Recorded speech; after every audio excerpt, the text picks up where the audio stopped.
Some viewers may find the following video disturbing. Viewer discretion is advised.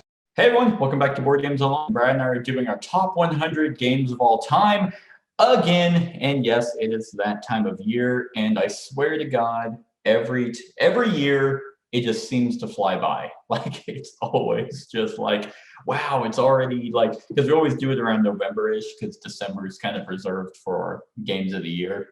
Yep. But here we are, and in 2021, and I wish I might actually have the like the years previous, because I think we've been doing this for about at least 6 years, I think. Yeah, I can't remember that time. I think 2016 is how far we go. Really? So it's still insane that we have done it that many times. But yeah, right here. 2017 is our first. Really? Interesting. So 5 years we've been doing it. And it's just been, it's awesome. I love doing the top 100. Puts a lot of games that we don't get to talk about. We get to then talk about them.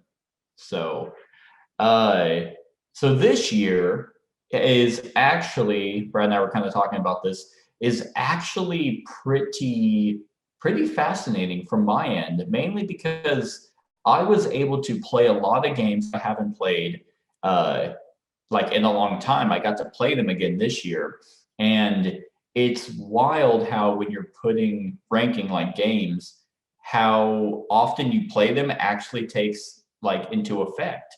Like, I know a lot of people tend to take like their number one game of all time. Like if they haven't played it in like 4 years, they're still like, no, it's my favorite. It's like, well, is it? Like, if you haven't played it, like, why wouldn't you play your favorite game of all time? And I don't know. It's just like I'm really excited to go over these because I have quite a few. I have a bunch of new ones and a bunch of ones that got to move up. So I'm excited. Yeah, and like I was saying, mine will be weird because a lot of my focus over the past year was a lot of soloable games. So those will be the ones you'll see creeping up, and other ones that are usually pretty high for me have fallen down a little bit more. Yeah. So it's just kind of, how it went this year. So we'll see how it goes. Well, let's hope next year is a little bit better for you then. Yeah. Huh? Oh yeah. All right. Well, without further ado, let's get started on the first segment, which is 101 to 91. We always have an honorable mention in here. And who's going first? Is it me? You are going first. Okay, cool. So with my honorable mention, this is actually might be a huge shock to you, and was actually a shock to me, but as I was putting games into perspective, I should also mention that Brad and I once again ranked these on PubMeeple. I think this is how I'm going to start ranking games. I think their algorithm is, it's pretty consistent. Like, I don't think I get an outcome and I'm like, wow, that's not even close. So that's kind of how it fell. So my 101 is, come on, baby, come on, give it to me. There we go. Is Orleans. Interesting. Orleans. It has fallen quite dramatically, and I wasn't sure if she was going to put where it was in the past, but let me have it. So last year it was number 35, and then the year before that it was 28. So they kept they kept relatively close the past 2 years, but this year it just fell so much. And I have played this. I played it this year. It's actually, Kat and I got a 10 by 10, and it's on there. And I think what made it fall so much is we played it. It's a solid, I was gonna say deck builder, solid bag builder. And it has a few expansions that are horrible. Actually, one of them I would say is absolutely needed. But after we had played it, I was like, I don't want to play this 10 more times this year. There's really nothing wrong with the game at all. It's just, as I was comparing it, I was kind of basically weighing it against, would I play this over and over and over again versus some of the other ones that are before it? And the answer just kept being no. If someone asked me to play this, I absolutely would. But I also think that this kind of falls into that there is a meta to the game, I feel. If you don't go for the civilians, you're gonna have a difficult time scoring. You can win without getting them. Like I have done it. I have actively avoided getting them and just tried to build the warehouses. They're not warehouses, the buildings out on the map. Technologies. Yeah, guild houses, guild halls. And you can get a decent score, but man, you have to work your ass off to actually do that. And there are just better Euro games out there, at least for me. So it has fallen. It's still technically on the list because we do honorable mentions, but it's fallen quite a bit. This one may or may not still be on my list. We'll see. Okay. Sorry, what'd you say? This one may or may not be on my list still. You never know. Ooh, that's interesting. You know what's also interesting is TMG is actually, I just saw a post, they're liquidating all their games. They about a month ago, they were announcing on a lot of the places that they are kind of like going out of business. So they're kind of done. Yeah, which is a shame. I mean, they've been kind of a staple company for a while, but yeah. I mean, it happens. So that's my honorable mention, Orleans or Orleans. All right. Well, my honorable mention is one. It made the honorable mention and in this list only because I played it one time, but I can see the greatness in it, and when I want to play it more because I know it'll jump farther up on my list. And that is Brass Birmingham. Oh, that's interesting. All right. Yeah. Have you played this one yet? No, it makes me think it's going to be a big box, and then I see it and it's a really tiny box, but it's dense. Yeah. I always shied away from Brass because it was a god awful looking game, the original, and then when they came out with Brass Birmingham and Brass Lancashire, I just kind of stayed off of them, and I picked this up a couple months ago. Mm-hmm. And I played it once, and it's just like you said, it's a very, very deep game. You know, it's kind of a railroad game, but not. I mean, it has that part of that in it. If you I don't have the version with the iron clays, the big poker chips and all that stuff, but you can get those made because there's a deluxe. I don't have the Kickstarter version, but it's just there's two I don't know what to call them, two sections of the game. Like the first half of the game, you're dealing with like the canals and stuff like that, and then the second half of the game, you're doing like the railways and stuff like that. So, but there's just a lot. You get to choose 2 actions per turn to do different things, and there's 7 different things you can choose from. So there's options to do. It's a beautiful looking game on the table. It's one that we should definitely try. Mm-hmm. A friend of mine taught it to me using my copies, and it's a good one. I mean, I think it's a top 20 on BGG. Yeah. And so that's what made me get it, because I was like, I need to try this. Yeah, because this is the newest one, right? Lancashire or that one's older. Birmingham and Lancashire came out at the same time. They were part of the same Kickstarter, but they're 2 separate, different. I mean, they look the same, but they're different, played differently. Okay. This one's the one that gets more renown. I recognize this one the most, and it's interesting that Roxley made it because they're kind of not known for games like this. Yeah. Marvel Champions, Dice Throne, and Santorini. Yeah, kind of the 2 that I know them for. And I can't remember who made the original Brass, but it was just god awful looking. I think I remember, seeing the cover. Yeah. So yeah, this one's great. And this one will probably most be moving up once I play it some more. but it's definitely worth its ranking. Okay, so just to clarify, Brass Lancashire, that came out in 2007. And then Birmingham new came version. out in 2018. So The you new must have version. you, The you new must have been version able to comes get out. Lancashire in the Birmingham Kickstarter. Interesting, because they look the same. I just assumed they came out at the same time. Right? Yeah, I remember one of them being super old, but Well, the original Brass was really, I mean, it was like the early 2000s.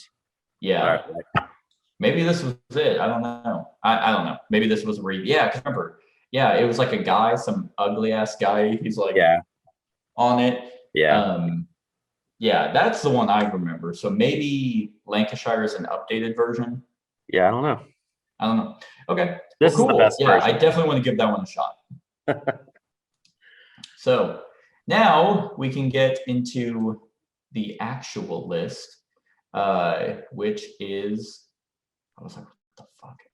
It has moved up. It was on number 102 last year. So it has sneaked in to the top 100, but it's a fantastic game. And that is The Quacks of Quedlinburg.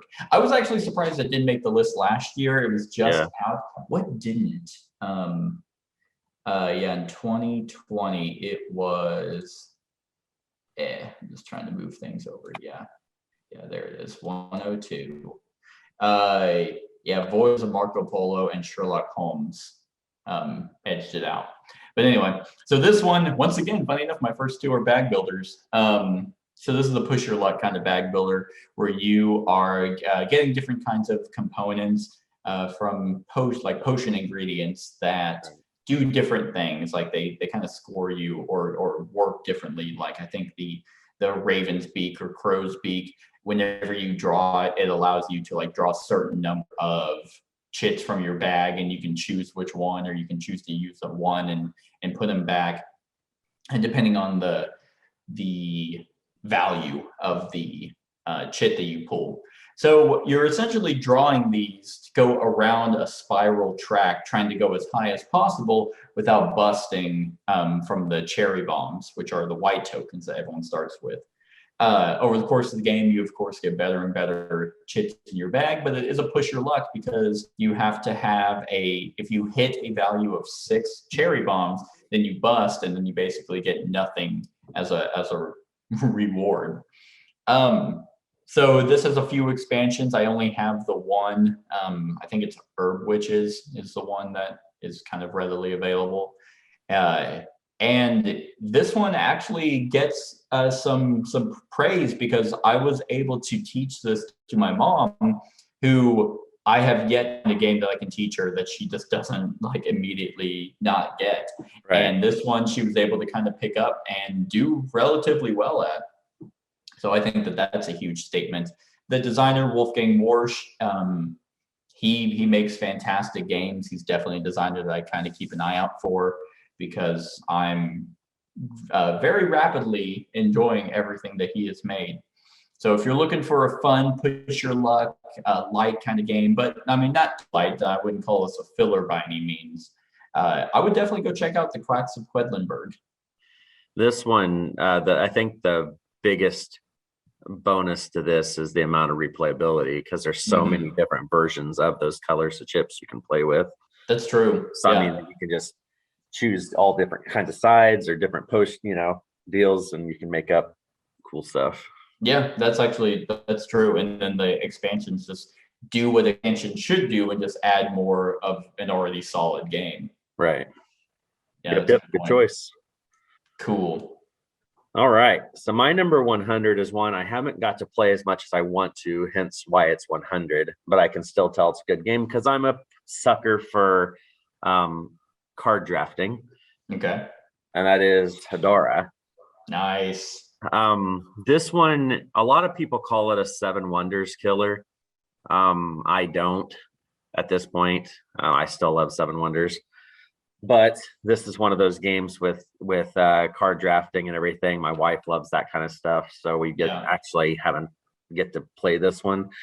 It's very colorful. It has the pentagon thing in the middle. that you go through. It goes through the whole 3 ages, just like kind of like what they call them, epochs, I think is what they call them instead of ages. Yep, 3 epochs.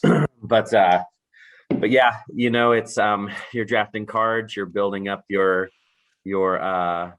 civilization and stuff. You're kind of advancing your culture through those epochs and stuff, and trying to become the best one. I mean, it's the theme wise, it's pretty similar in theme to like a Seven Wonders. It just goes about it a little bit different. They tried to do a little bit different stuff with having that thing out in the middle of the table. And odds and ends, the version I have pictured here is what I have. They have that second edition that's got the weird. I think it's uglier. It looks like Trivial Pursuit cover. That's what it looks like to me, you know. Yeah. But this one I like and everything, and it's one, you know, if once I can start getting it to the table more, I know it'll go up just because of the card drafting stuff. But yeah, this one was 151 for me. And I believe it was on the list last year because I had played it, and it only fell as much as it did because I haven't played it, and I don't know why. Like, you're right. It's an extremely good game. Like, very solid not Seven Wonders, civilization game. And I remember it did enough stuff differently that I was actually impressed by how it played. So, it would probably easily move back into it if I had played it more recently. Well, in this one, I forgot to say, this was 115 last year. So it jumped into, it wasn't in the 100 last year. Nice. So it's there. Cool. Yeah. I mean, that's fine. Yeah. It's fantastic. So, and I think Brad and I are actually going to do at a separate time, we're probably going to do our 200 to 100 or 201 to 102, I guess, like the 100 that didn't make it, just to talk about more games. Because we have a few. We have a few every year. My list gets longer, like, of potential games that can make it. And it's always kind of surprising to me what ends up not getting into the list. Yeah. So, all right. My number 98 is new on the list. 99. I must have played it this year. Because I know it's not a 2021 game. I think it's last year. No, 2018 is when it came out. So, but this is it's a roguelike game, at least that's how they portray it. And that's a very interesting concept, because roguelikes inherently by design shouldn't work in board games, just because roguelikes are like, oh, I fucking died, and then you quickly start over and go. In board games, it's just like, oh, I died. Okay, let me take 20 minutes to reset everything and be upset about all that. But this one actually kind of does it pretty well, and that is Maximum Apocalypse. I will imagine that this is higher on your list, but this one, I don't know why I stayed away from it. I think maybe it's the theme. I don't really care for post-apocalyptic kind of themes, but what is interesting is that it's not just nuclear fallout. You have all types of apocalypse, which is what is fantastic. Robot, alien, bug, nuclear fallout. And in each of those, you have different ways to play. So the roguelike aspect is what they kind of describe it as. Yeah, a cooperative roguelike adventure game is you just have tiles, and everyone who's playing just lays the tiles out, and you have your little van that you pull up with. And so your layout is going to be different every single time you play, not just in order of the tiles, because I like the scenarios, and I like how the scenarios aren't like, hey, here you go, set up the tiles like this. It's just, you could have a line. You could literally play this game and have a line I mean, you're going to die that way, but maybe not. You never know. But they also have different characters. Every single character has their own unique deck. So they play a little bit different. There is technically player elimination, but it doesn't end the game if everyone dies but one person. I have done a run through for this and it works for any number of players. I played this with 6, I played it with 4, I played it with 3. It all works extremely well. Rock Manor Games is a company that I don't know a lot of what they've done. Set a Watch, they did Set a Watch, and they did Lawyer Up, and Lawyer Up was kind of poopy. Set a Watch is all right, but this one I think is pretty solid. So and they just did an expansion, Wasted Wilds, I think is what it was called. Yes, Something like that. Right. Yeah. Which is just going to add more scenarios, and they also have difficulties for all the scenarios. You can do some hard ones, and they're hard. They are very, very hard. I think the only one I've done was like the hard difficulty for the, I think it was robots, and yeah, we like mincemeat to them, died almost immediately. But I like that in cooperative games. I think cooperative games need to be agonizingly brutal because it's cooperative, and that gives it more replayability. So that is my number 98. It'll be interesting to see where it stacks next year, but it's on the list at number 98. 99, I lied. I'm sorry. I was just getting ready to say, I was getting ready to correct you. Yeah, I think I kept saying 98. Yes, it's 99. You know what? Never mind. It's 98. My number 99 is the next one. Yeah, 99 Maximum Apocalypse. All right. My number 99 is a game that we both own. And it's probably, again, is going to start moving up more once I start playing with other people. The solo mode is fun, but I think it would be better with multiple people. And that's Maracaibo. Nice. This one, it just looks cool to start with. And then when you see it on the table, it looks really cool too. But it's you're just kind of going around in circles around the islands in the Caribbean, gathering influence, doing stuff. It actually tells you a little story, too, as you're going, minorly a little story. And the solo mode does really well too. Have you played the solo mode of this yet? I have not, no. Yeah, I mean, it more or less is just playing the game, that they have a really good AI thing with it and stuff. So it does a good job. I think it would be fun playing with other people though, as well, to kind of bolster it a little bit.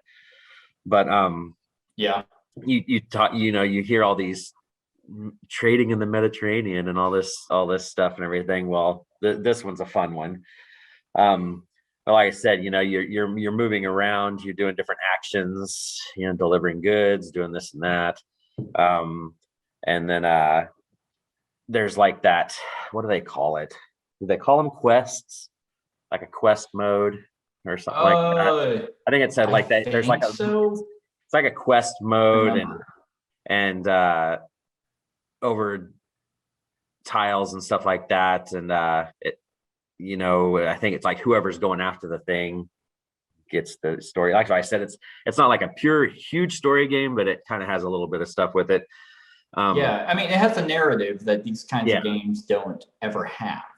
Right, because I mean, this could be just a Euro that just doesn't have anything, but it chooses to, And then I mean, one of my favorite things about this game is the multi-use cards. Yeah, like they have so many different things like to them, and that's so fascinating because I think multi-use cards are one of the best incorporations in a lot of games because that inherently just gives you a lot of choices whenever you're playing. I mean, because they could either be used for its ability, it could be used for resources, it could be used as like assistant. You can just be like, oh, I'm hiring this guy and he's on this location now. So whenever I go back around, I can choose to use him and get this really cool special ability that no one else has. Yeah, this one, I'd have to look through my top 100 just to see if it is my favorite of his, but it's pretty damn solid. Yeah, he's put out such good ones, I assume. I haven't played Great Western Trail yet to know where that stacks up. But what else? He's done this, Great Western Trail. Blackout Hong Kong. Yeah, I haven't messed with that. He has Cloud Age is I think his newest one. No, that came out in 2020. Boone Lake is the one that came out this year. He's released a game every year, almost every year. Yeah, since 2014, he's released a game. He did Port Royale, Isle of Skye. Oh, okay, that's the other one that I was. Him. Yeah, then Great Western Trail, Blackout Hong Kong, Maracaibo. Oh, he also did Monster Expedition. I forgot about that. Gotcha. Well, this year or the beginning of next year, there's a big expansion for this Maracaibo coming out. It's called the Uprising, and it's gonna have several modules and scenarios in it. So it's actually supposed to be. It's supposed to be a flip on the narrative, from what I heard, is that he's not doing. I think it was this one where you're not trying to take over indigenous people. It's kind of the opposite. Or I think those are some of the scenarios, I believe. Yeah. Because it says you're pushing predominant nations out of the Caribbean, competitive and cooperative mode. There's asymmetrical player abilities, new optional stories, legacy tiles, new project cards. It says solo fans will encounter a new rival named Jacques. So yeah, it looks like it'll be pretty much a must if you like this game. Yeah, I think so. More stuff. Absolutely. So yeah, that's my 99. All right. My hold on. And my Maracaibo was unrated last time. I'll start saying that when I say the deal. Sorry, what was that? Maracaibo wasn't on my list last time. Oh, okay. All right, cool. Sweet. So my number 98, the true 98, not like the shit I was just talking about at 99. Fucking garbage game. It did fall. It's actually, but barely. Like in 2019, it was 39, but in 2020, it was 95, which is actually interesting because I actually played it this year. I played it at Gen Con, and it's still extremely solid. But I don't know. I think it's a very niche game. I would very rarely play it, but when I do play it, it's extremely good. And that is Stronghold, 2nd edition. This is not the Kickstarter of the Undead one. I thought about getting that just because I figured it would be a little bit more streamlined. And it probably is. Like, probably a new rule book. I know Portal Games at this time was really bad about rule books, but whenever you make it through that, this game still holds up. Like, it is absolutely a fantastic head-to-head game of pretty much asymmetrical play. Like, you have one person playing as the attacker and one person playing as the defender, and both sides feel extremely balanced. As the defender, you feel like you're getting overwhelmed just because they're constantly having hordes of enemies. But it's definitely a back and forth. The more the attacker wants to do, the more that the defender is going to get to do. And I love that dynamic whenever it's in a head-to-head game, or just in games in general. Like, I remember that being in Conan and Level 7 Omega Protocol, or two. I mean, none of those games are on my list, but that idea I really enjoy. Hey, the offense is going to do 15 things. Oh shit, do we want to do that much? Because that means that the defense is going to get to do, and we don't really want them to do that many. But then, so you have to make those decisions, and I like that. And in the game that I played at Gen Con, every single time, every round, it felt like the attacker was getting a leg up, and then I was playing the defender. Me as a defender would kind of be able to counteract and just barely spy. It just has so much theme in a game that, from like a visual perspective, doesn't look like it would actually be that fantastic when the attackers are little cubes. But I gotta say, this one is solid. I need to do it for the channel just because I do like it so much. And I have no interest in the Undead one. They do things different, a little bit different. And if you're familiar with this, you'll be able to get into that one. I just don't like the theme as much. I like the realistic medieval setting here. So that's my number 98, Stronghold 2nd edition. Not bad. I've only played the original version once, and it was the rules were taught very badly. So Yeah. But- This is one of those games that luckily there is a really good how to play on YouTube for this, because the rule book is very, very bad. There's probably an updated rule book online. I've never checked. Maybe Portal is like, hey, how about you just buy our new game instead? I almost did just to have the newest copy, but I can't. It's the same game. Yeah. Yep. All right. So my number 98 was 27 2 years ago. Oh man, all It right. was 74 last year. So it's fallen a good chunk each time. Yeah. And I think it's because I pretty much just play the app version of it most of the time now. Because the only other time I wouldn't, it'd be if I was playing with somebody else. Okay. And that is Baseball Highlights 2045. Gotcha. Okay. I have like everything that's out for this game, every team, every international team. It's ridiculous how many cards there are.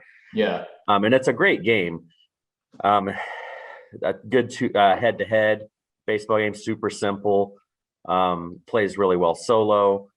When they came out with the app, the only person that I ever played this with was Chad, because he loves it too. And we haven't really gamed that much, so I just play the app anymore. And so this hasn't physically hit my table for quite a while.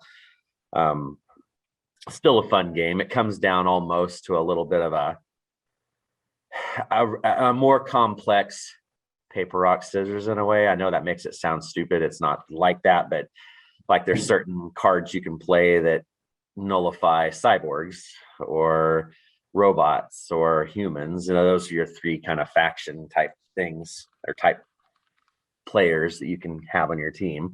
And you play a game of this is playing a best of 7 series. So like you get I don't know, it's 9 or 10 card hand. That's your team. You play these cards out, and once you're done playing those, that's a game. And it may take 5-7 minutes to do that. And then you, whatever cards you played have this little number in the corner, and that's the value you can use to buy free agents, which are more powerful cards to add to your deck. And when you add those to your deck, you have to send some to the minors, get rid of weaker cards. So your deck will only have that same time. And then when you play those, then that's the second game, and it ends once the best of 7. Whoever wins 4 games first, you're playing like a World Series kind of thing. But it's neat because all the names of the players are mixes of names. Think about like we'll say Babe Ruth. You could be like Mickey Ruth, or like they mix and match names of famous players a lot of times, or they'll put some celebrity type names in and mix it up and stuff like that. It's really neat though. I mean, it's definitely one that is a super fun, just really light deal, and every major league city, like current major league, has a team in that, Oh, that's pretty cool. Plus there's all these international teams like Cuba, Japan, all that stuff that you can do too, and everything. So it's a really good one. It's one I think everybody needs to try. And if you don't want to try the physical version, try the app. But I think playing it physically is fun because a whole series maybe lasts 35 minutes, depending on if it goes all 7 games, maybe it's 45, 50. It just depends on how the games play. Right. But it's a pretty good one. Yeah, this is one that I definitely want to try out. I'd be interested to see how baseball is incorporated as a card game. It does a good job. They do a pretty good job. Yeah, that was the thing that I was worried about too, because you have these meeples, because there's a little a baseball diamond that sits in the middle of the table. And if the hit is successful, because what'll happen is the batter will put a card down and the pitcher will put a card down, and you flip them, and you're trying to you're trying to get the 3 outs, but then like let's say a hit gets through, because maybe the hitter's card will say single double, and the pitcher card says out. So the first two things get out, but the other one's a double. So okay. so and there's interesting things, and if your runner has the keyword fast, then he'll take an extra base. All right. What is that? And so it'll be like a blue meeple. There's like blue meeples are the fast ones, the red ones are slow, and the white ones are just average. So some of them move faster than others. There's some pretty neat little strategy things in it with it being a light game. I mean, it's not one of those games you take super seriously. I mean, Sure. if you've seen that one dude on BGG that always has the little statue that's walking around, it's like it's just kind of a lighthearted, fun game, but it's still a good one to try out and play. Right. Yeah. I mean, haven't seen him much. I wonder if he's all right. He hasn't been able to play baseball highlights, so he's having withdrawals. Yeah. All right, good deal. My number 97 is, this is 97, right? Yes.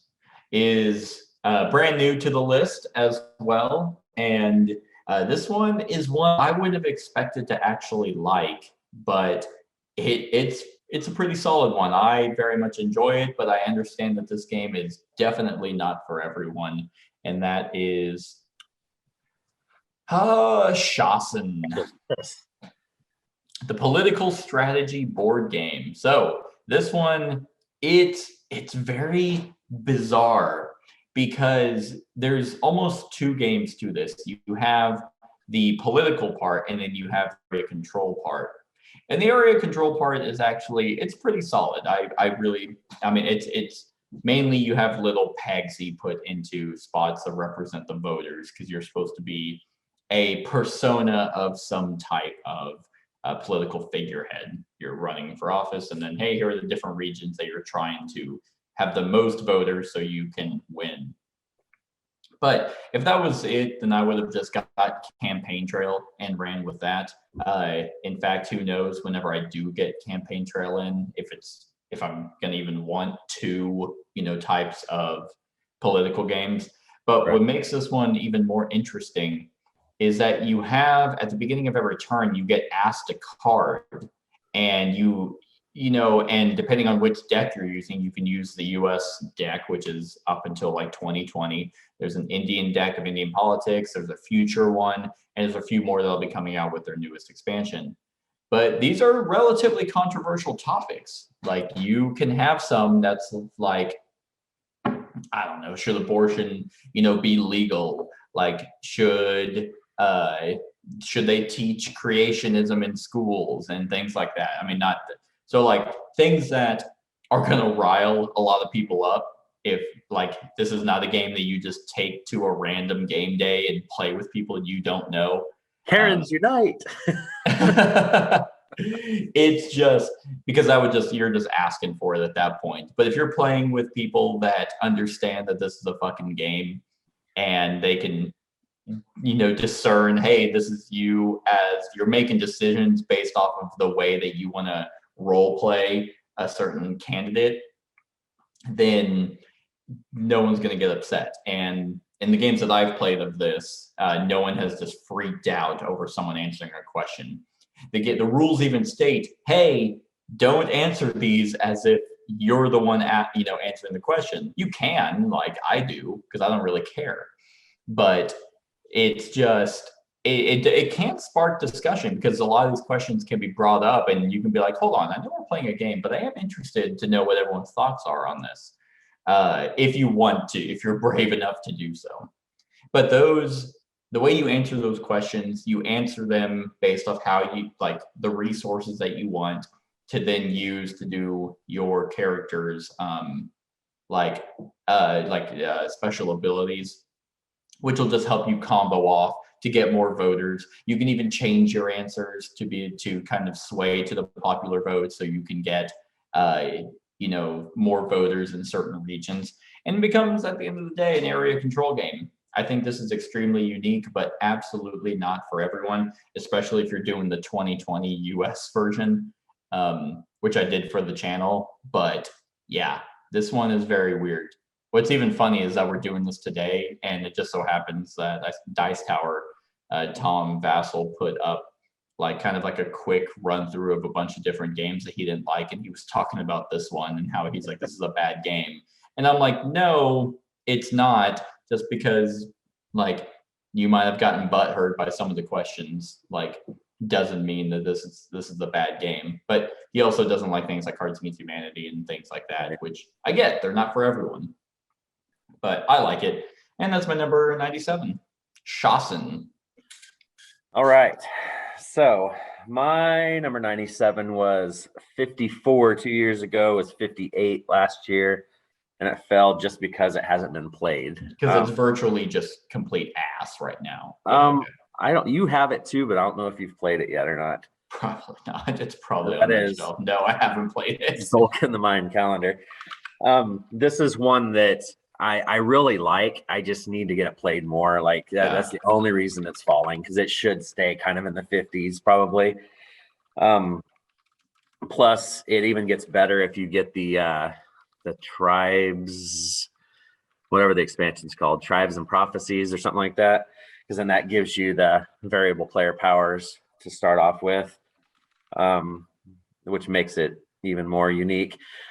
But this is the game, if you don't know what this is, because it came out a handful of years ago, this is the game with the big gears in the middle. And pretty much when it's your turn, you're going to pay, because corn is kind of the currency in this game, and you're going to be paying corn to place one or more workers onto the lowest part of a gear, and the different gears do different things, but you're going to put it there. And then so I guess when it's your turn, you can either pay corn to place workers, or you can pick up one or more workers and take those actions. So those are your two options when it's your turn. That's the strategy of it, though, is knowing when to pick them up, or whether to try to, because when other people are going, the wheel is turning and you don't want it to go past the abilities that you're wanting to do. The game ends when the big dial in the middle, once that goes all the way around, then the game, that's your game end.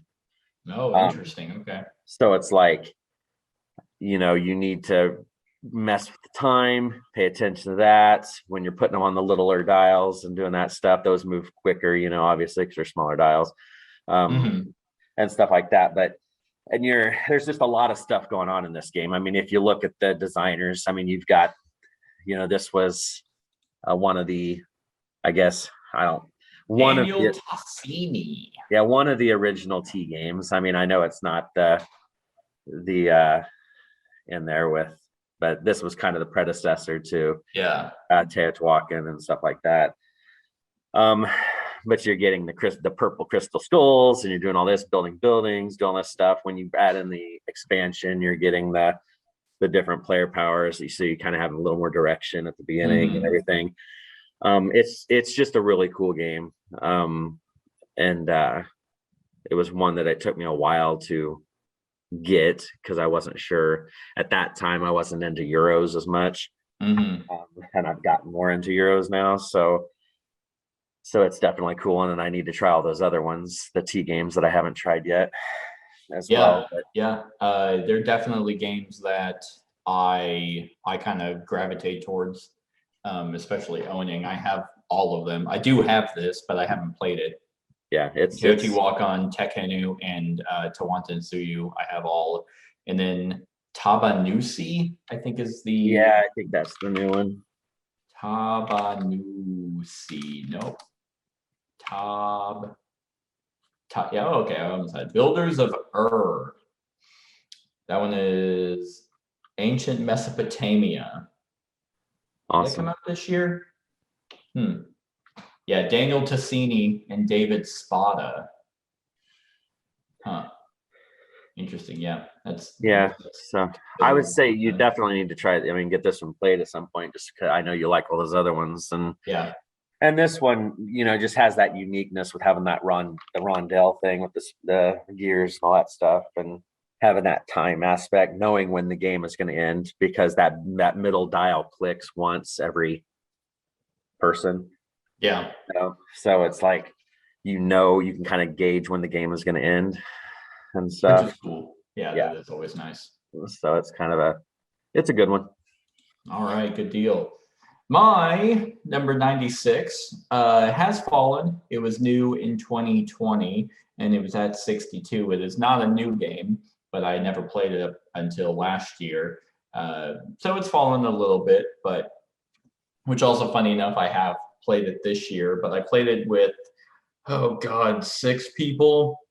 I don't know what it is with these game days I go to, but they just like to max out game count, and this game is not good at 6. I would probably cap it at 4, but I would prefer it at 3, and that is Suburbia. Sorry. You just don't like good games, man. What do you have? Baseball highlights? Yeah, that stacks up.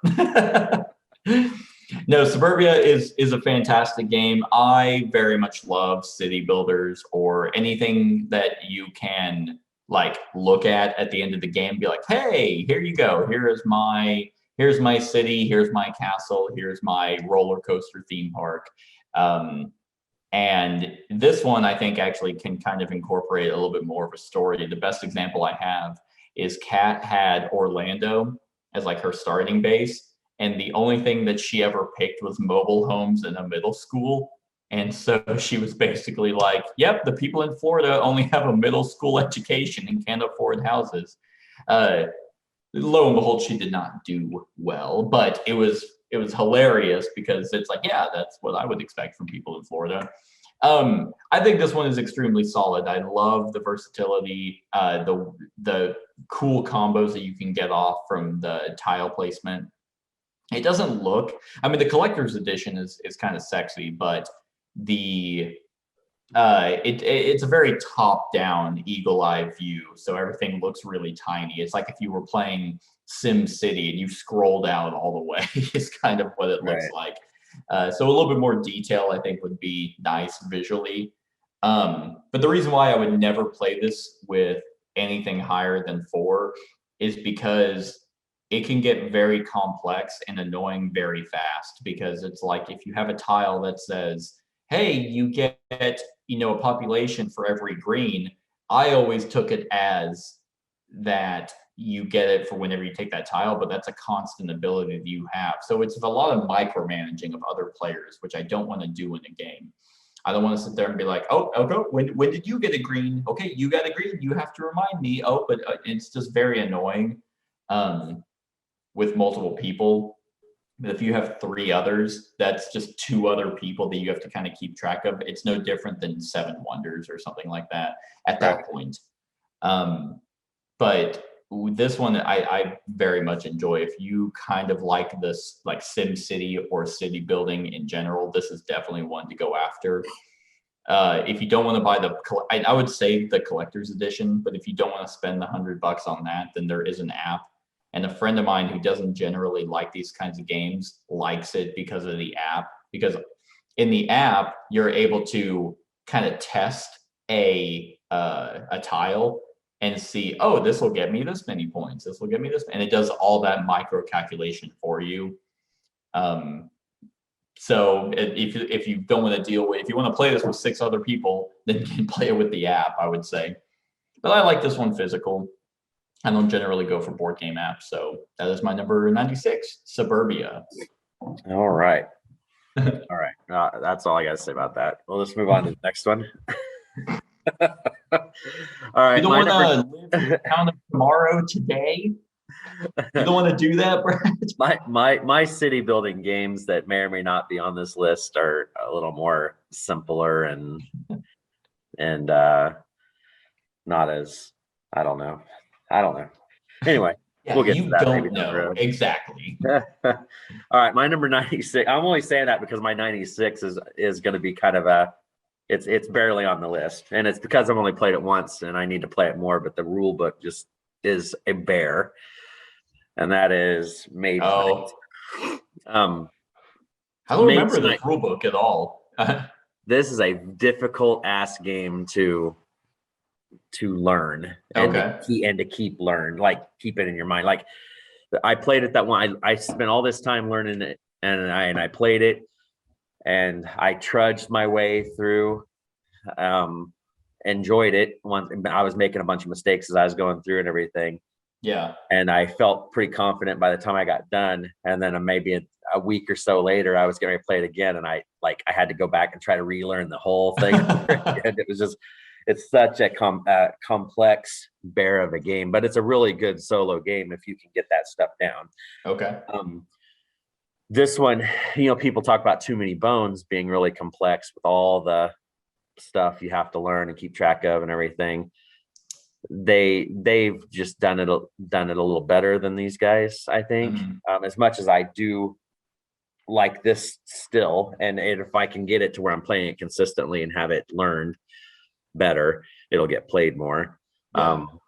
But it's I like deck building. It has that deck building aspect to it. It's a very difficult game, which it should be cooperative, so stuff like that. I don't actually have the Ultimate Edition. I have all the stuff for it, though. I have everything that goes with it. I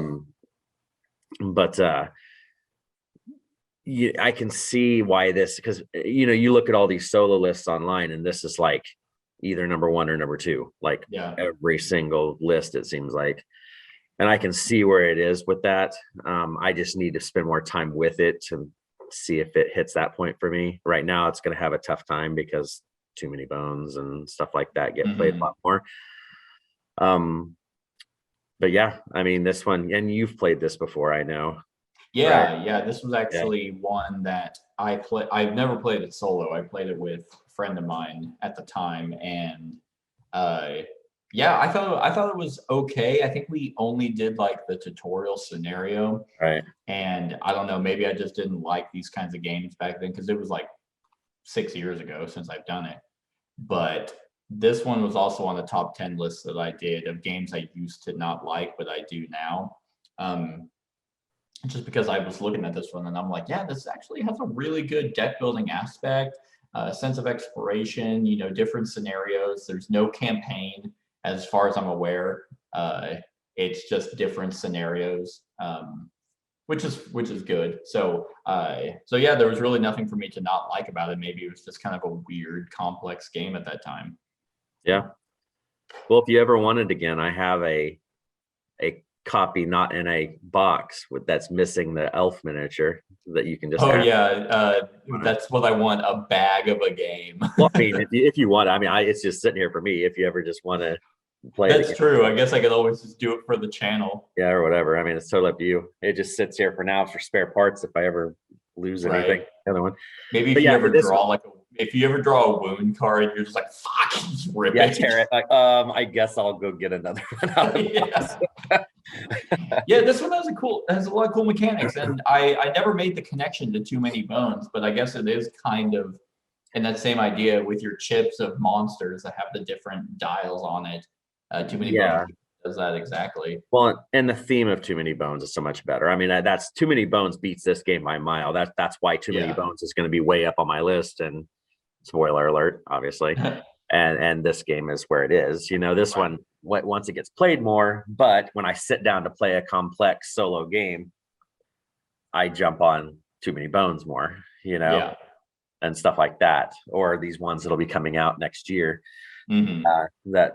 stuff like that. So that's why this one's not climbing as much right now. And it was not on my list last year. Okay. All right, cool. Well, my number 95 was also not on the list last year or the years before because it is brand new. This one came out, well, technically, I think it actually came out last year, but I got the second edition. This was one that you and I did on the channel. Oh, no, second edition did come out this year, but I'm not considering it a 2021 game because it's second edition. But that is Tsukiyumi, Full Moon Down. That's a good one. Tsukiyumi, Full Moon Down. I basically backed this because the theme is really, really cool. But whenever we were playing it and I was learning the rules to it, I was like, oh man, this is going to be really neat. Not only does this game have vastly different factions and how they play, which is one of my favorite aspects of area control fighting games, like asymmetry is just so much fun. Like this kind of has the same concept as Root, where everyone plays completely different, but you're all vying for victory points instead of whatever the condition might be. So we did a run through for this as a 3-player game. Also a testament to this that it works extremely well at 3, which most of these games do not. Someone's always getting hosed. And I think what fixes that in this is the neutral that the Oni are like involved. So they're always like, you can always put them, like whenever they summon, you can put them into spots so other people have to fight them. So it kind of simulates a 4th player, which is what Cry Havoc did, with the Trogs or Right. what they were called there. But yeah, I played as the robots, like the 5. There were only 5 of them, so I had very limited replayability, or not replayability. What? I had very limited area control ability. You were playing as the bugs with your swarm of gross, nasty eggs everywhere, just nasty ass eggs that kept hatching. So I like you and I were fighting, and like I would run in and slaughter all your people, and then it's just like, oh god, there's more. And then Kat played the guerrilla tactic nomads. Like she would just kind of pop in and kind of kill a few people, and then she played like underground. Hey, I'm just gonna control all these areas, and so you and I are racking up these points, and halfway through the run through, I'm just like, not even halfway, towards the end, I think we had 2 rounds left, and I'm like, hey, wait a minute. If we don't do something, Kat's gonna win by like a point. It's phenomenal. I just love how everyone plays. The most fascinating thing about this game, though, I think, is actually its card play. Like the fact that whenever you are choosing which actions, you draft like your cards, and depending on like which phase it is what's going to trigger on the card. So whenever you're drafting, you're only ever going to get to do like 6 cards, I think is how much it was. Everyone gets to do like the white actions, which are on the back of every card. Then there's the blue, green, and red actions, which dictate kind of resources, your actions, and then your combat abilities. It's very innovative. I haven't seen a lot of games do that, where there's just the multi-use, but it's for the different phases. Well, and even in the combat, like when you play a card to attack somebody or whatever, then the defender gets to pick the negative effect that takes place. Yeah. And it's just so it's kind of, I don't know. There was a lot of balance. It's an area control game where everyone's involved in every aspect.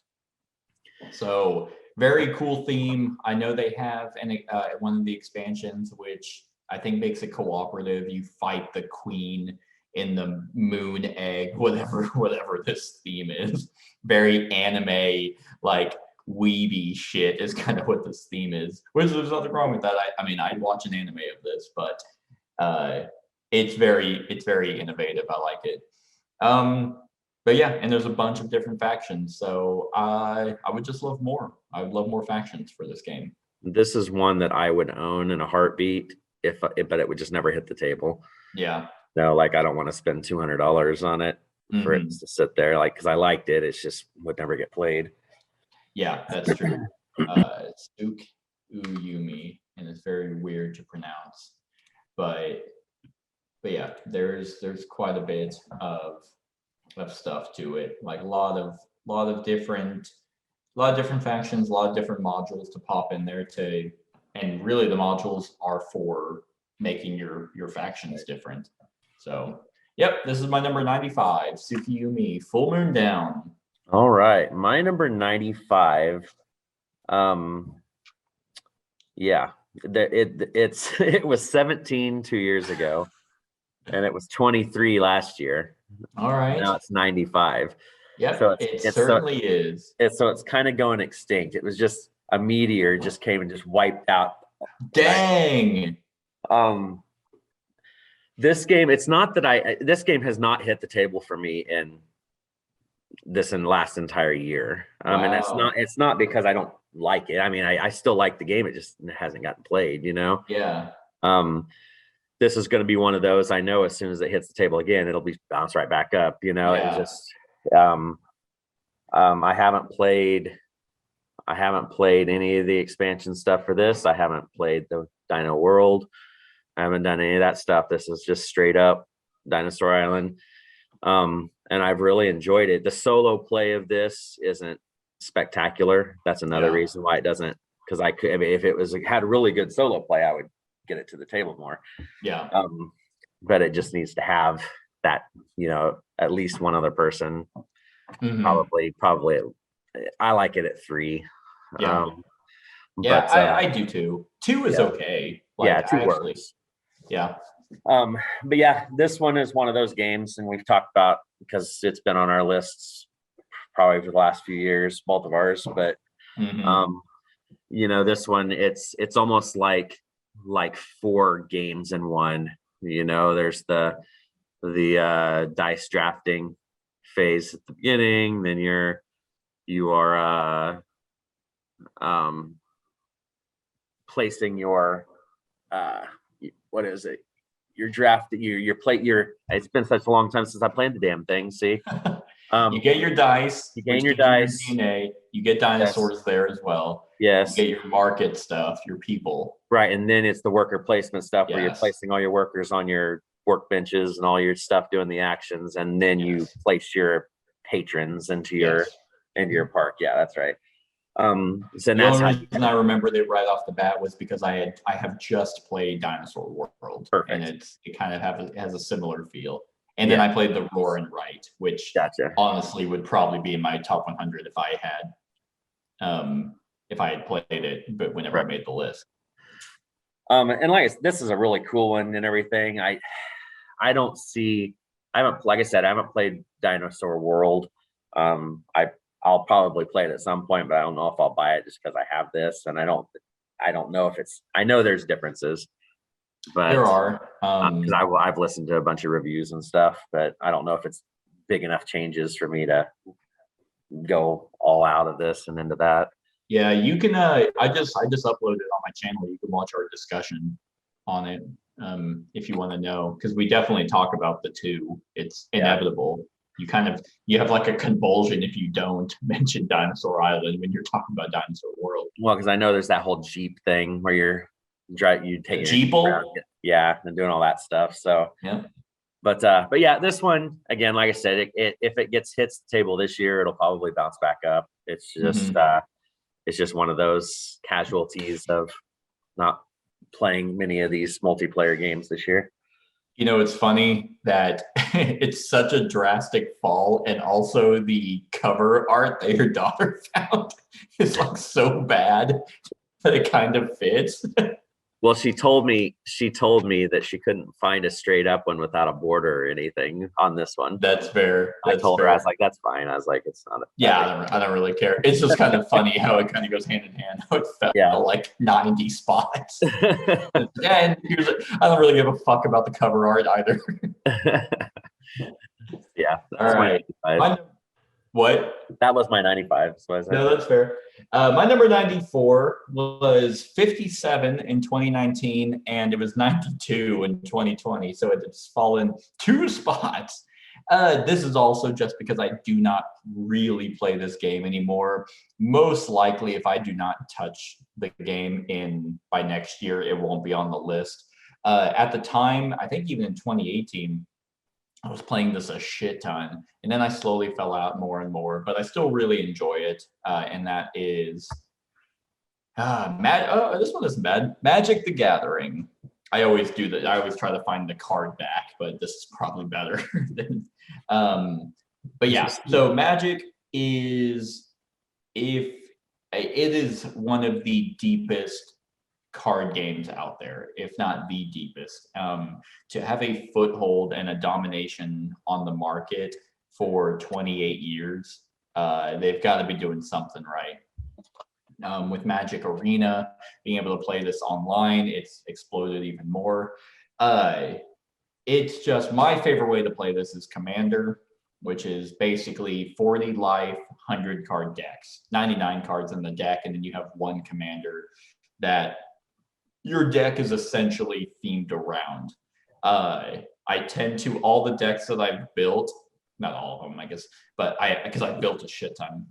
But the best decks that I had were pretty solid, that I was very proud of actually deck constructing and playing against people who have been playing way longer than I had, and them holding up or even better. But Commander's just such a fun way to play. Big, massive swing on turns. A lot of board wipes because this is kind of how you have to have them in your deck. But I have bought the Commander decks to the D&D set that Wizards of the Coast and no, I think it's actually still both. Whenever they combined to have Dungeons and Dragon themed Commander decks, I have all 4 of those. Just haven't played them. I even have the right there, the Forgotten Realms Commander boxes.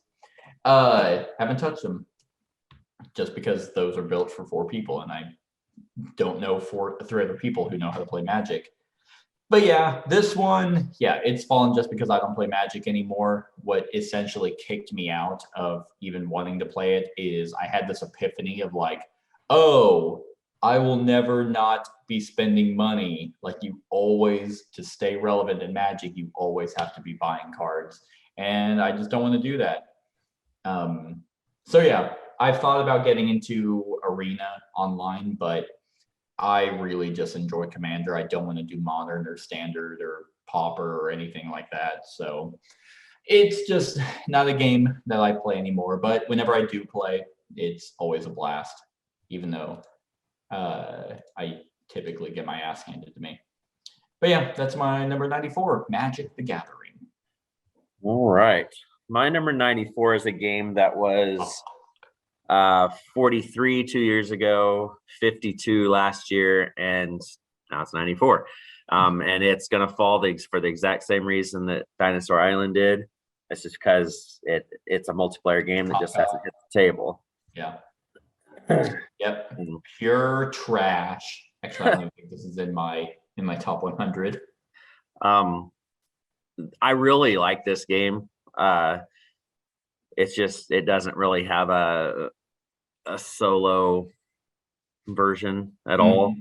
Not, at least not an official one or anything. Does your wife not like this game? She hasn't played this one yet. Oh, well, there's your problem. You don't make her play games. So yeah, I mean, this one has the interesting mechanics where you have your stack of tokens, and as you move from tile to tile, you leave a token behind. So you can only go so far, and then you have to like backtrack to pick up tokens to move other places and stuff like that. The whole point of this game, at the end of the day, at least base game stuff, is you're getting X number of rubies. Yeah. And once you get the certain number of rubies, that's your game end condition. The expansions just add more different kinds of resources and stuff, like the mocha, like the chocolate and stuff like that. Yeah. This game is really cool because, I mean, like, there's a layout that it suggests you set those tiles at, but you can put them however you want, and you have a little cart that sits in front of you. You can buy extensions on, because as you gather resources, you put them down in there, and you can't hold more than what you have spaces for, obviously. So you want to buy cart extensions so you can hold more stuff, and then you're trying to find a way to exchange those goods for this. And then when you get those, you need to exchange those for that. And then you can exchange that for a ruby, and a lot of things are, the first person to complete this gets the ruby, so it's like, it's kind of a race to that. You're kind of going back and forth with stuff. You can get people arrested. Yeah, I forgot about that. In the deal and stuff. You can bribe. I can't remember what they call that, because there was like the jailer guy or whatever, and then there was like this other taller meeple thing that was out there, and you could like bribe them. You had to bribe them to do something, so you'd have to pay some money to him and stuff. It was just a classic game, and this used to be, back before it became Istanbul, it was called Constantinople, and then it got renamed Istanbul when it came back out. it's just a good solid game. There's a dice game of this, which is actually pretty fun. Okay. I have it as well. It's not on my top 100, but I was kind of hoping the dice version would be a solo experience, but it's not as either. But yeah, this one is definitely a good game, and you've played this, haven't you? Oh yeah. Yeah. It's extremely solid. Yeah. I think you let me borrow it, and then I played it and bought my own copy. That's right. But yeah, I mean, this is one of those classics, and this is another one, just like Dinosaur Island on the last one, that if it can hit the table, again this year or whatever, then it'll bounce right back up. Right. But all right, good deal. Yeah, this is a really good one. I haven't tried any of the expansions to they it. just add a couple more tiles and a resource and stuff. I mean, it's some tiles that add different ways of gaining stuff and everything. Okay. So yeah, I have the big box. Actually, I think I had just the base game, and then I bought the big box. I'm like, what the fuck do I do with this now? Well, I had the base game, and then like the AEG had this special that popped up one day. It was like you could get the big box and the dice game for like $60 total with free shipping. Yeah. I was like, yeah, I'll do that. Right. so I got those and sold the base box, Okay. All right, cool. My number 93 has also fallen, actually, funny enough, quite a bit. I don't know why, honestly. This is an extremely good game, but it was 34 last year. So kind of like your Dinosaur Island. I mean, why even bother talking about this one? Like, it's just a waste of breath. But I'm gonna do it anyway. And that is Vindication. Interesting. By Orange Nebula.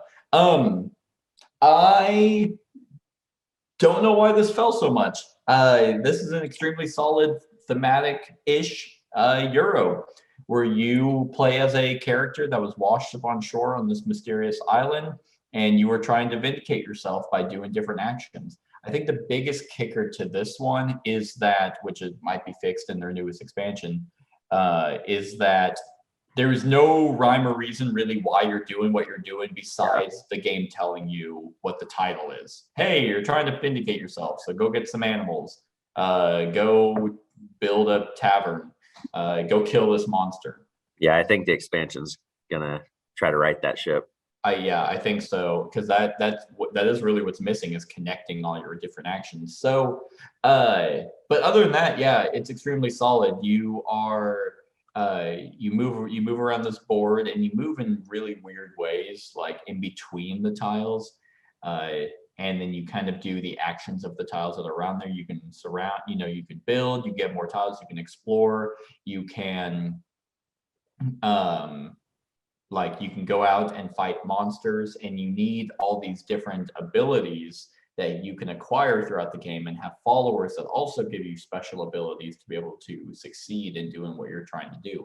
Lots of different ways to get victory points in this, and the game ends. There are a bunch of different goals that you can go after, but you can also benefit yourself by vindicating yourself. You can, because you have these tokens, or those crystal things on your evil side, and through various actions you can move them over. You can move them into the middle, where you can spend them and they go back to do actions, but then you can permanently move them into your vindicated side. And then once you do that, you flip yourself over. That gets you victory points. It also gets you a little bit more benefits to being vindicated. It's such a cool theme. And Orange Nebula, and the two games I've played by them, Unsettled and Vindication, are, I think, really on track to make really cool, innovative games, because both of them are, as well as themes are awesome, because they're themes that are never really touched on. Unsettled is kind of more so, hey, it's a planet, it's space, you go to different planets, but not a lot of them are survival planets. I can't think of any game where you start off as an asshole and your entire goal is to not be one. So really their only hiccup as a company is their storage solutions. Like, they're always just right there at being amazing. It's like, hey, here's a grandiose game trays. oh, but we added an expansion and it doesn't fit. And it's like, why did you even do that? Yeah, well, and with Um, this game, with that big box that finally came out with for this game, it was like something that they only did because everybody was clamoring for it so much, and they finally added it yeah, to that expansion Kickstarter. it's stupid. No one wants game trays for their expansion boxes. Yeah, It's like, just make a game tray that fits the base game and future expansions. If you're gonna go the extra mile anyway. So, but anyway, that's beside the point. This is a really awesome Euro game. And the solo mode is actually not too shabby either. Like uh, like the one thing that I didn't like about the solo mode was that you can't inherently explore. So you're at the whim of the drawing the tiles. Whereas in a two, actually, I really enjoyed it at two.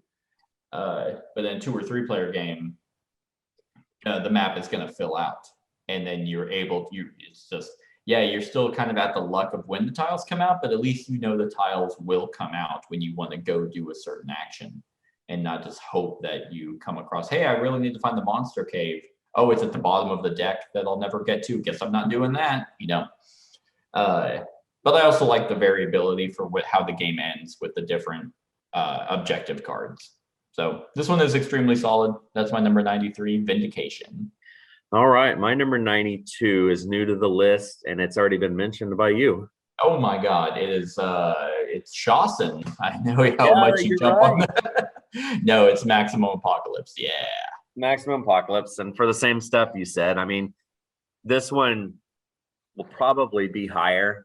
I just haven't played it as much as I'd like to. But I like a lot of that post-apocalypse theme stuff.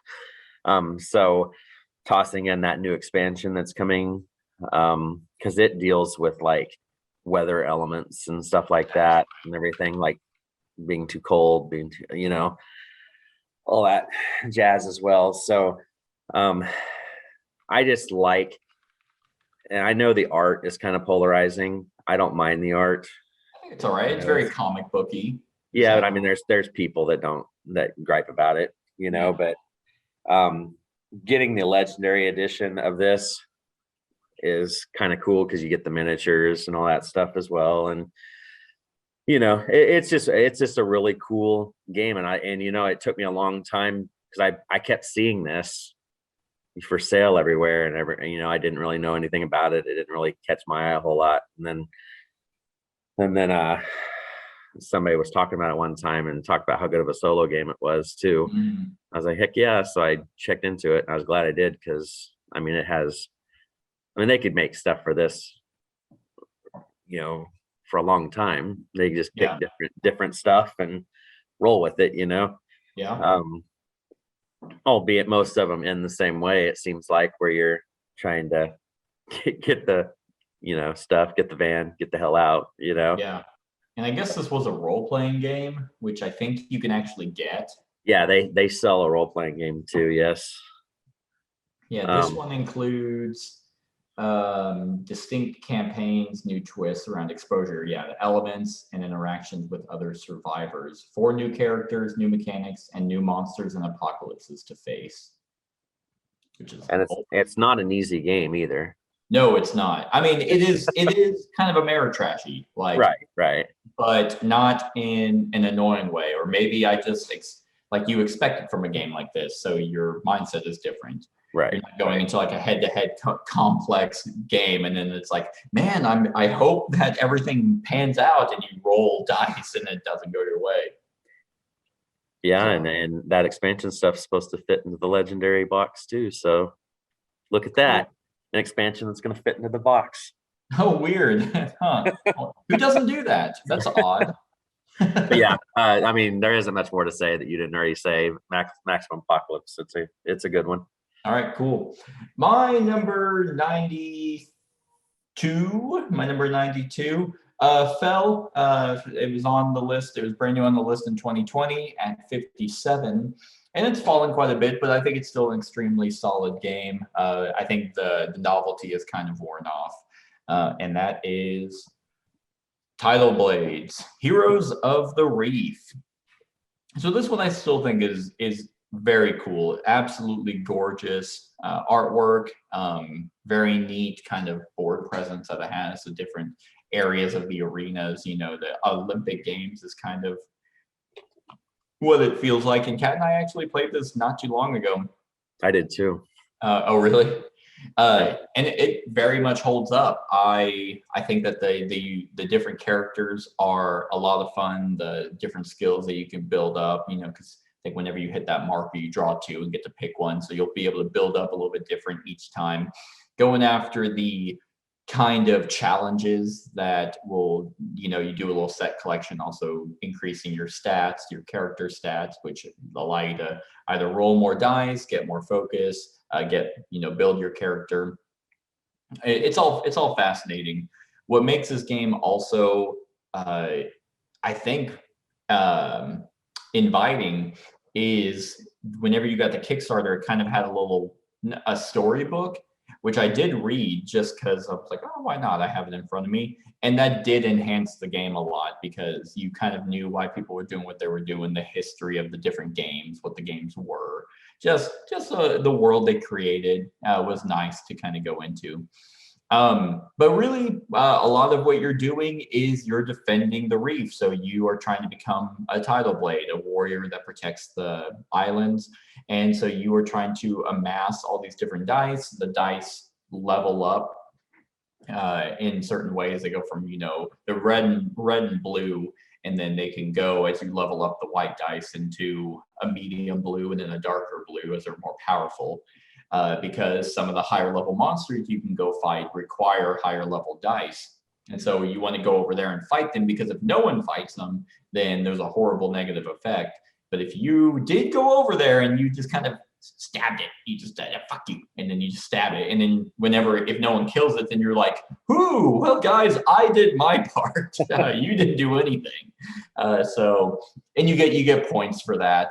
But that is it. I think the reason why it kind of fell, and I like the fighting monster system, but I don't like how you build up and build up and build up, and then maybe you can go in and wipe a monster, and then all your dice are gone. Like, yes. It feels a little punishing, but it's not as bad as it could have been, because if you do kill a monster, you get a shit ton of points for that. Like, you get a lot of fame. You move up on that fame track, you get a lot of points, and it's not hard to get dice either. So it could have been a lot worse. I think they did balance it out. It just doesn't feel that good when you're like, man, I that giant kraken I annihilated. Well, I guess all my weapons are broken, So It reminds me of like Champions of Midgard, like how you'd lose dice in battles. Yeah. On that after earning them and all that stuff. Mm-hmm. But that was fixed, or at least you were rewarded for losing dice in the expansion, the Valhalla expansion. Well, they don't have anything like that in here. And part 2 of this that's going to be coming a Kickstarter, I believe, beginning of next year. Yeah. I think it's story-wise, like, this is their competition to see who the Tidal Blades are going to be. Mm-hmm. And I think that's, I don't know the exact deal, but I hear it's like almost kind of like a dungeon crawly kind of thing with those Tidal Blades. So I'm curious to see kind of what they do with that. Where was it? Oh, it's slated to come out in 2023. So the Kickstarter will be next year. That's what it has on anyway. Rise of the Unfolders. It makes me think of Rise of the Underminer from Incredibles 2. Dungeon crawl based on the world of the Unfolders. It's deck building and deck enhancement to propel their characters through a story arc. So yeah, it's supposed to be a campaign. Okay. They do have some concept art, at least one like box cover, which shows the main characters from this one. The characters you control in this one are in that. Well, I assume since it says part 1 on the front, you'd think it'd be a continuation.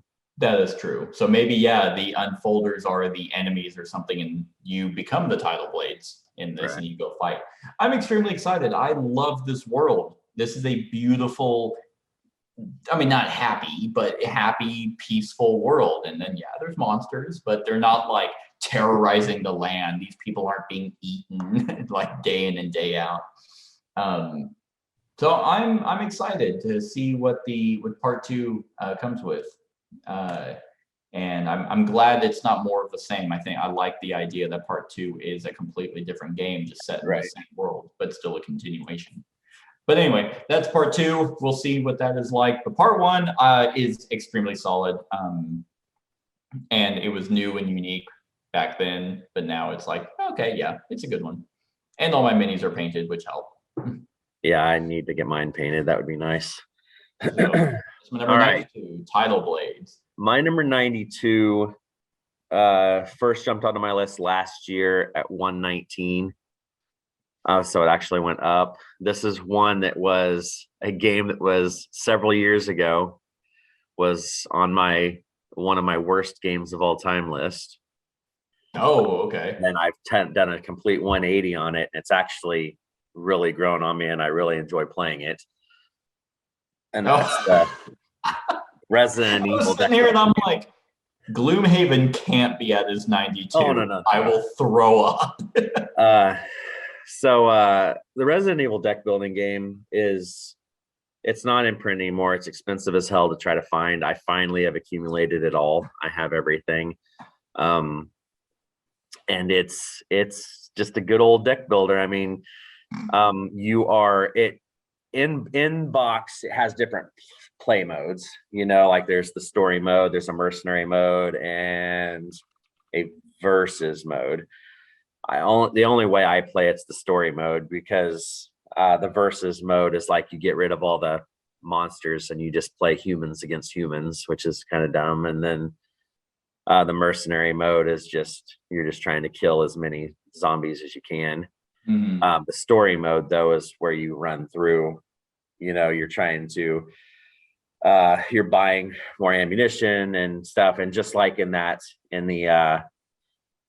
original Resident Evil games, ammunition is pretty sparse, so you actually get these weapons and you get this ammo, and the ammo cards, they get used up, pretty quickly when you're trying to take down these deals. Now the art isn't great in this game.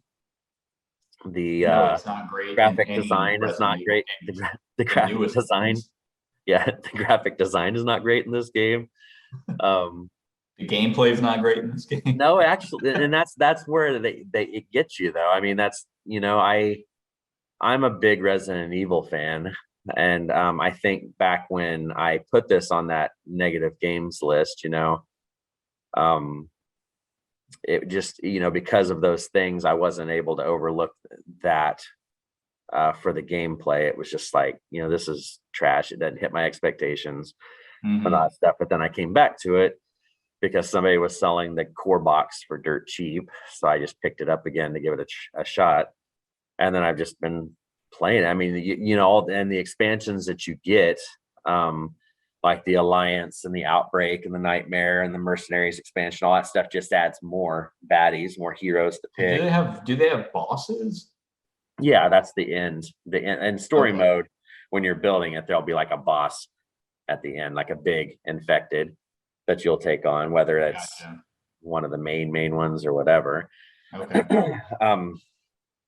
And it's got all the ridiculous weapons and the herb, the green and red herbs and all that jazz from the original. If you like old school Resident Evil, I'm talking maybe Resident Evil 1 to maybe 4. But 4 is in the game. He's literally in the middle. Well, no, I know, but I mean, as far as like the graphic design, because like 4 made a turn. In my mind, 4 made a turn visually. Yeah, 4 is still pretty solid. In fact, they just did a VR game. I know. I wish they would just redo it totally for the new system. Okay. Yeah, they said, Bandai Namco said that they did the Resident Evil 2 and 3 remaster. Yeah. And then they wanted to do 8, and then they're going to remaster 4. Good. They need to, because that's my favorite one. It's easily the best. Leon! Yeah. Well, and they I want that in the remaster, I want everything to be polished and sexy as hell, but I want that Leon to be really loud. Like it's just like it's a jump scare every time. Well, and Steamforged does the Resident Evil, the miniatures board games, and I have the Resident Evil 3 right now, which is probably their best one of the ones they put out so far. They just kickstarted the original Resident Evil, and everything, but I hope they do 4, because if they do 4, since they've improved it so much, going from 2 to 3, maybe 4 will be pretty cool. It's a real shame because I would probably say 2 as a video game is better than 3. Oh, I would agree. Majorly. So it sucks that the board game they did better than. Yeah, and I think they just learned from, because Resident Evil 2, for some reason, they started with Resident Evil 2. Yeah. And then they did 3, and then they did the original. So I'm like, they need to do 4 now. But anyway, back to the deck building game. I mean, it plays as a traditional deck builder. There's going to be stuff. There's a tableau of cards you can buy from that you set up at the beginning, and you're going through this infected deck and trying to kill them, trying not to die, and that's it. I mean, it has every damn character you could imagine, especially if you have all the expansions for it. Yeah. And they all have different, they're all different and everything, obviously. Play as Tofu. Tofu? I don't think so. Well, this game sucks then. I don't think so. No, I'm kidding. Yeah. So it's something. I mean, it's something you ought to just try to play sometime. I mean, go into it with no expectations and just see what you think, But it's if you like Resident Evil, it's just worth a shot, just to see. Yep. I have started watching the movies. Yes. The first 2 is all I've made it through so far. Extinction you'll like. I won't like any of them. They're all incredibly bad.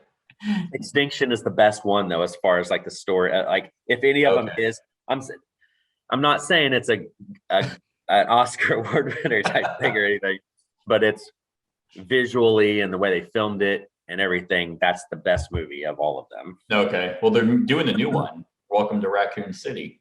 Yeah, with completely different actors. Like it's no longer Mila Jovovich or whatever. Well, you get to see her in all of her power in Extinction. Oh, good. Yeah. So, seriously. Cool. No, seriously. You'll just need to watch it. It's good. All right. Anyway, that's my 92. Game. Way more time this game probably deserved. All right, my 91 and the last one for this segment, ending on a good note with a good game that has actually moved up from last year. In 2019, it was number 70, and in 2020, apparently it was 136. So I don't know what caused it to jump up so much from a year ago. Maybe I just realized how good it was. And it also has an expansion, but I haven't tried it yet. And that is Paladins of the West Kingdom. Probably my favorite. Oh, I know why I moved up, is because I played this recently.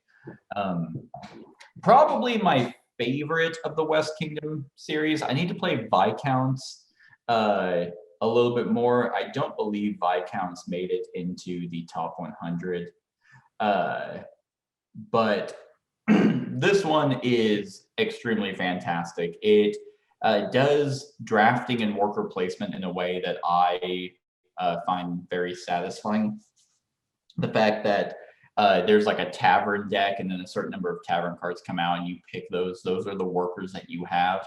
But that's not all you're going to have, because there's various ways for you to get more workers, for you to modify workers. If this game was just take the card and that's what you have available of workers and that's it, I wouldn't like it. But I like the fact that you just have that worker puzzle. It's also done in Hadrian's Wall, where you are like, man, I only have these certain workers. Oh, wait, let me combo off. And now I have 18 of these kinds of workers. It's not as explosive as Hadrian's Wall, but this game does have that. And then you use those colored workers in certain actions that allow you to build buildings that give you bonuses on the main board. You're constantly trying to go up on a track, which moves up on another track. Like if you build some garrisons, that gives you favor, or it gives you whatever the ribbon colors are. Also, you can hire not workers, you can hire cards that give you like instant abilities, but then you can also go out and fight crusaders. You can either fight them and kill them and get abilities, or you don't get abilities, you get like rewards, but then you can also convert them, and that gives you an end game goal. So I love the multi-use cards there. So with there's just so much going on, but this isn't like really a complicated game. Like it's not like, I mean, I'm always going to compare Euros to Vital Lacerda. He seems to be, in my experience, the heaviest of Euros. But it's still a thinky game, but I think it's a manageable one at that. This one it's an absolute blast to play. Different ways to play, different ways to get victory points. I haven't figured out, or even I don't think there's a meta, which always throws Euro games out the window for me. If I play it and I'm like, yep, that's how that works, and all right, never gonna play another way again, I lose interest in it. That's not here. I'm excited to try the expansion, the Crown of something expansion that'll be coming out. Yeah. Paladins. The City of Crowns expansion. Yeah, I'm excited to see what that brings to the table. But it looks like just different types of workers. Anyway, yeah, this one's very, very solid. Garfield Games typically hits the nail on the head. Like Shem Phillips, I think, is an excellent designer. Even though I don't like architects, I can see why a lot of people would.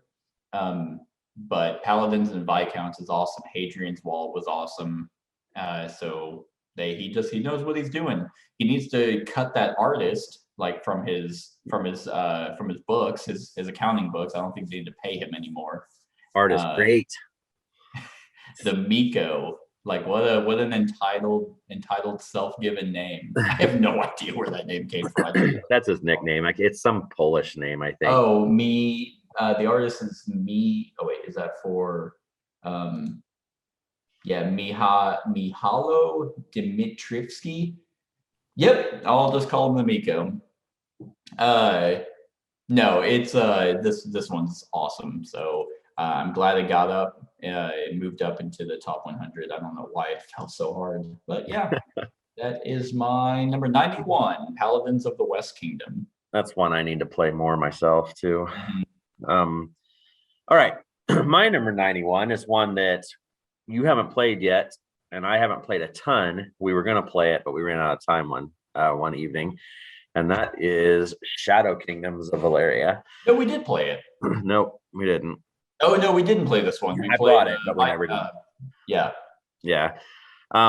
This one takes. I'm a big fan of the Valeria series, Card Kingdoms of Valeria, stuff like that. And what this one brings in is it flips the script, and you are playing the evil forces. There's 5 different evil forces. There's going to be the goblins, the orcs, the skeletons, the gargoyles, and the gnoll. Those are the kinds of troops, I guess. From what I'm reading right here, I always just kind of I always say green dice, or whatever. But but what you do on this is it's competitive, and you are trying to be the best general to command the army that's going to go and take back your lands. And what you do is everybody has their own board that has unique stuff on it, and you're going to move your meeple for your leader onto a spot, one of the regions or shrines or whatever. There's 5 different places. You place it there, you take a dice of that color from there, and then you take that action, and then you just you use those dice to resolve battle plans and stuff like that. I mean, you're pretty much just worker placement, getting dice, bolstering yourself and then winning battles, just taking back over parts of your lands as you go. Yeah. It plays really good solo, and everything, but it's just one of those neat ideas. The Valeria series has done a lot of cool stuff, and I haven't played every one of their games. Card Kingdoms is still my favorite, but they have so many different ones. I mean, they have the villages of Valeria, and they have the one starts with an M. I can't remember the name of it right now, but they have so many different Monkeys of Valeria, Margraves. Yeah, and they have so many different things in this world, and they have a Kickstarter going right now for 3 little games in that world. So they've kind of built up a run with all these things, and this one just was unique because I like worker placement, I like dice, and then I liked controlling the bad guys to try to flip the script a little bit. Plus, it has monsters drawn by the Miko, as we just talked about, because the Miko does all of the Valeria art as well. And it's a good one. It's really just his people that I hate. Like this I don't design, this board design or this box design is awesome. But his people are also monstrosities. So I have a hard time discerning the two. Well, the very first game I ever played that had him, it was Raiders of the North Sea. What was that? Raiders of the North Sea was the very first game that I ever played that had his art, to my knowledge, anyway. But yeah, I mean, this is a really good one. It's worth a shot, especially if you like this universe. And Daily Magic Games really does a good job with these. They put out good stuff. They run good Kickstarters. Yeah. And they just do a good job. Yeah. And this one was also, obviously. Yeah, I will say the only thing that I wasn't too pleased with is the deluxe box for Paladins of the West Kingdom. It was like a cheap insert, and it technically holds everything, but man, is it not it was not intuitive with where everything goes. And so I was kind of like, eh. I mean, at least they made one like to come out with the expansion and stuff, but it was kind of annoying that I opened it up and I'm like, this is all right. Are you talking, you said Paladins? Oh, okay. Yeah, they came out with a deluxe box to hold the City of Crowns expansion. Gotcha. At least they have one, which is nice because they fill their games like to the brim. Like Paladins of Viscounts, it's always like a small box, like about that wide and that tall, or that tall, that wide. And it's just like, yep, there's no more room here. Yeah. And what Daily Magic Games does here is they will have their boxes are bigger, but then then they'll eventually put out a bigger box. Yeah. Like what they did with Card Kingdoms. Put out a bigger box. This one, has enough room in it for anything and stuff like that. So, but yeah. This is a good solid one. All right, cool. And that is that for the first segment of the 2021 Top 100 Games of All Time. I hope you're enjoying. Stick around for the rest of the Top 100. Let us know what you think of these games in the comments below. Other than that, like, comment, share, and subscribe, and have a wonderful whatever time of day it is for you. Hey everyone, thank you for watching, and I really hope that you enjoyed the video. If you would like to see more of my content, go ahead and click that subscribe button and the bell to be notified whenever I upload any new content. If you feel like supporting the channel, you can go ahead and click that Patreon link to be taken to my Patreon, and any help is truly appreciated. Other than that, stick around for any other run-throughs or reviews or cool top 10s or whatever I feel like putting on. Other than that, like, comment, share, and subscribe, and have a wonderful whatever time of day it is for you.